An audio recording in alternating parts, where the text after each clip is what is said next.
को लगता है। तो कश्मीर की ट्रिप कंफर्म है ना? हाँ हाँ बिल्कुल कंफर्म। मेरी तरफ से भी हाँ है। I am ever ready. और इरफान तू? सॉरी यार, मैं नहीं आ पाऊंगा, मेरी तबीयत ठीक नहीं है, घर वाले अलाउ भी नहीं कर रहे।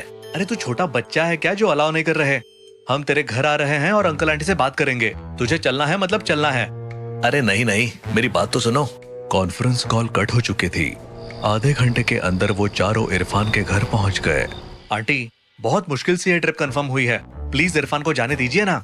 लेकिन बेटा इसकी तबीयत बहुत नासाज है और ऐसे ही नासाज तबीयत में बाहर निकलना सही नहीं रहता। कोई बुरी शय काबू में ले सकती है। कौन बुरी शय? जिन्नात। जिन्नात क्या? जिन। जिन का नाम सुनते ही सब हंसने लगे, लेकिन इरफान की माँ ने बहुत ही संजीदा अंदाज में कहा, तुम लोग शायद नहीं मानते होगे, लेकिन हम मानते हैं कि जिन होते हैं और वो बहुत कुछ कर सकते हैं। आप बेफिक्र रहिए आंटी, आपके इरफान को कुछ नहीं होगा, हमारी जिम्मेदारी है। कुछ देर की मशक्कत के बाद आखिरकार इरफान की माँ मान गई और वो पांचों लोग कश्मीर की ट्रिप के लिए निकल गए। दिल्ली से कश्मीर के लिए निकले हुए इन दोस्तों को कुछ ही घंटे हुए थे। रास्ते में वो खूब मजे कर रहे थे, लेकिन जैसे ही कश्मीर की हंसी वादियों की झलक दिखनी शुरू हुई, सब मंत्रमुग्ध हो गए। चारों ओर बर्फ से ढकी पहाड़ियां, देवदार के ऊंचे ऊंचे पेड़ और ठंडी ताजी हवा, ये सब किसी सपने जैसा लग रहा था। सूरज ढलने को था और उसकी सुनहरी किरणें बर्फीली पहाड़ों पर गिरकर एक अलौकिक दृश्य बना रही थी। तभी अचानक अबे क्या कर रहा है? हट! गाड़ी अचानक रुक गई और सभी को जोर का झटका लगा। सामने सड़क के बीचों बीच एक बुजुर्ग फकीर खड़ा था। उसकी आंखें गहरी थी, चेहरे पर कोई भाव नहीं था और वो एक टक गाड़ी की ओर देख रहा था। अबे मरना है क्या बाबा? बीच सड़क पर क्यों खड़े हो? कश्मीरी चाय पियोगे? ये सुनकर सभी चौंक गए। उसकी झोली में कुछ नहीं था, कोई केतली, कोई कप, कुछ भी नहीं। फिर भी उसने ऐसे पूछा जैसे सच में चाय पिलाने आया हो। वो उन लोगों के पास आ गया, पर विनीत ने उसे अनदेखा किया और गाड़ी बढ़ाने की कोशिश की, लेकिन उसने अचानक स्टीयरिंग पकड़ लिया। ये चाय पीकर ही जाओ। विनीत को गुस्सा आ गया और उसने झटका देकर फकीर का हाथ हटाया, लेकिन तभी न जाने कहां से फकीर के हाथ में एक चाय का कप आ गया। उसने कप को आगे बढ़ाया। ये क्या मजाक है? इसके पास चाय कहाँ से आई?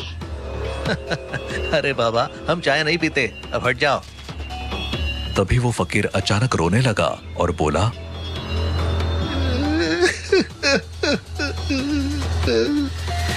मैं कोई फकीर नहीं हूँ, मैं बस चाय बेचता हूँ, लेकिन कोई पीता नहीं है, कोई मुझसे कुछ नहीं लेता।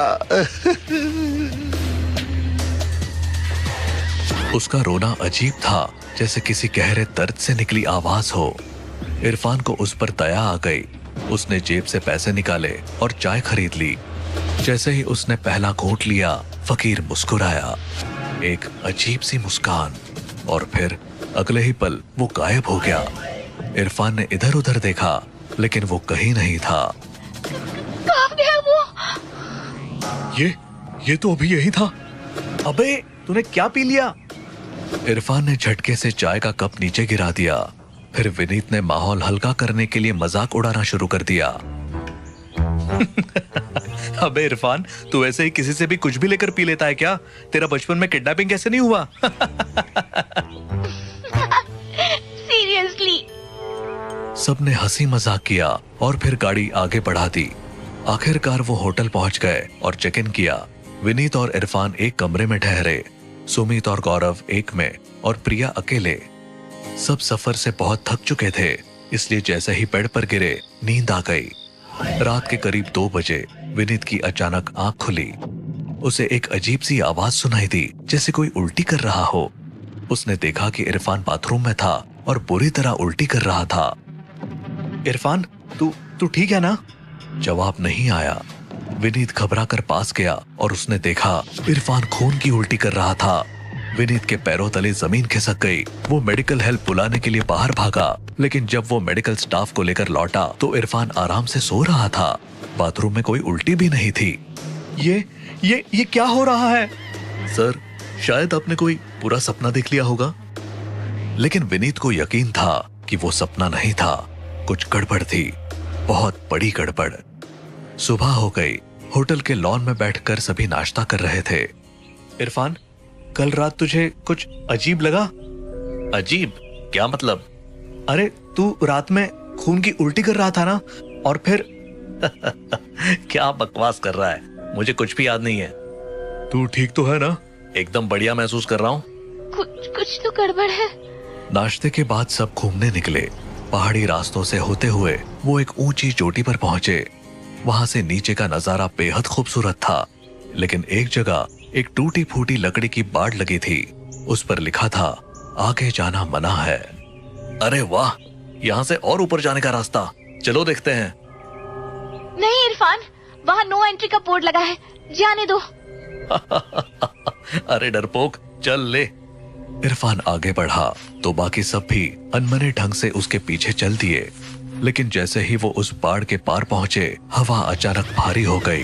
पेड़ों के पत्ते जोर से सरसराने लगे। यहाँ कुछ अजीब नहीं लग रहा? मुझे बहुत डर लग रहा है, वापस चलते हैं। सुनो, ये कैसी आवाजें आ रही हैं? चारों ओर सन्नाटा था, लेकिन कहीं से धीमी धीमी फुसफुसाहटें आ रही थी, जैसे कोई बहुत सारे लोग धीमी आवाज में कुछ बोल रहे हों। अचानक हवा और तेज हो गई। पेड़ों की शाखाएं जोर जोर से हिलने लगी। फिर एक चीख गूंजी, एक भयानक खून जमा देने वाली चीख।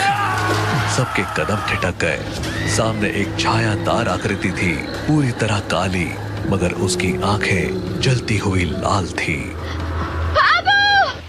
सब दौड़ पड़े। उनकी सांसें तेज हो गई, दिल जोर जोर से धड़कने लगा। उनके पीछे सरसराहटें तेज होती जा रही थी। वो सब बमुश्किल होटल तक पहुंचे और दरवाजा धक्का देकर बंद कर दिया। शाम को सब लोग होटल के लॉन में एक बॉनफायर के पास बैठे थे। डर का माहौल था, लेकिन कोई कुछ बोलना नहीं चाहता था। आज का दिन बहुत अजीब था, हमें सच में यहाँ से चले जाना चाहिए। अरे यार, कुछ नहीं हुआ, ये सब वहम है। सच में? तो तूने वो चीखें नहीं सुनी? मुझे कुछ ठीक नहीं लग रहा। तभी सुमित उठकर अंदर चला गया। कुछ देर बाद अंदर से उसकी आवाज आई, इरफान, इधर आ जरा। इरफान उठकर तेजी से अंदर गया, लेकिन अगले ही पल इरफान की एक जोरदार चीख गूंज उठी। ये क्या था? चलो अंदर देखना होगा। सब भागकर अंदर पहुंचे और जो देखा उससे उनकी रूह कांप गई। सुमित छत से झूल रहा था। उसने फांसी लगा ली थी। ये कैसे? मैं यहाँ पहुंचा तो ये फांसी लगा रहा था। मैं कुछ कर पाता उससे पहले। तभी मरे हुए सुमित की लाश की आंखें खुल गई। तुम सब मरने वाले हो, कोई नहीं बचेगा। सबकी टांगें कांपने लगी और फिर अचानक लाश ने सिर घुमाया और हंसने लगी। अब सबके लिए वहां रुकना नामुमकिन था। वो दरवाजे की ओर भागे, लेकिन दरवाजे अपने आप बंद हो गए। दरवाजा खोलो, दरवाजा खोलो। ये बंद कैसे हो गया? अरे ये पूरा होटल खाली क्यों है? सब कहाँ गए? हम यहाँ अकेले हैं। अकेले नहीं, मैं हूँ।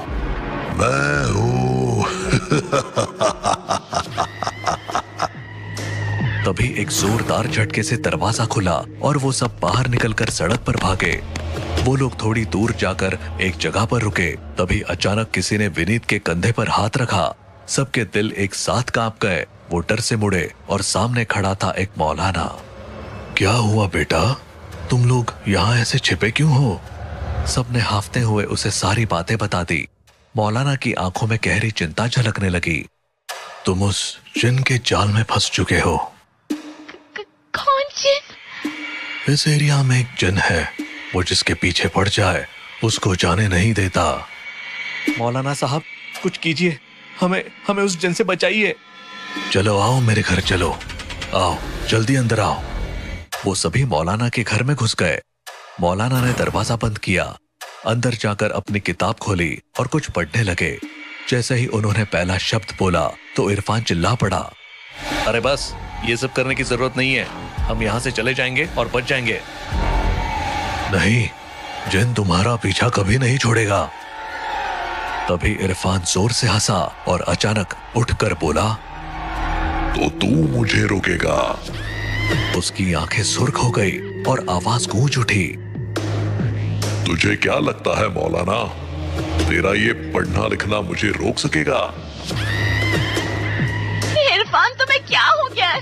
चुप रहो। चुप, मैं तेरा इरफान नहीं हूँ।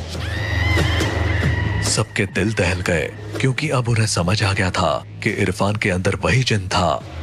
डर के मारे सब भागने लगे, लेकिन इरफान ने झपट कर प्रिया को पकड़ लिया और बोला, तुम लोग जाना चाहो तो जा सकते हो, लेकिन ये लड़की मेरे बच्चे को जन्म देगी। प्रिया के चीखने की आवाज पूरे कमरे में गूंज उठी। मौलाना ने झट से अपनी जेब से पवित्र पानी निकाला और इरफान पर छिड़क दिया। इरफान एक पल तो झटपटाया और प्रिया छूटकर भागी, मगर इरफान अब भी उनकी ओर बढ़ रहा था। तुम लोग भागो, इसे मैं रोकूंगा। मौलाना साहब नहीं। भागो। वो तीनों दरवाजे की ओर भागे। पीछे मौलाना ने इरफान को जकड़ लिया और उसके कान में आयतें पढ़ने लगा। जिन जोर से हंसा और पल भर में मौलाना की गर्दन पकड़ ली। मौलाना और इरफान दोनों ही तड़प रहे थे। कुछ सेकंड बाद एक क्रैक की आवाज के साथ मौलाना की गर्दन टूट गई, लेकिन तब तक जिन इरफान के शरीर से बाहर निकल चुका था। उधर विनीत, गौरव और प्रिया कार में बैठकर दूर जा चुके थे और वो जिन बिना शरीर के उनका पीछा नहीं कर सकता था।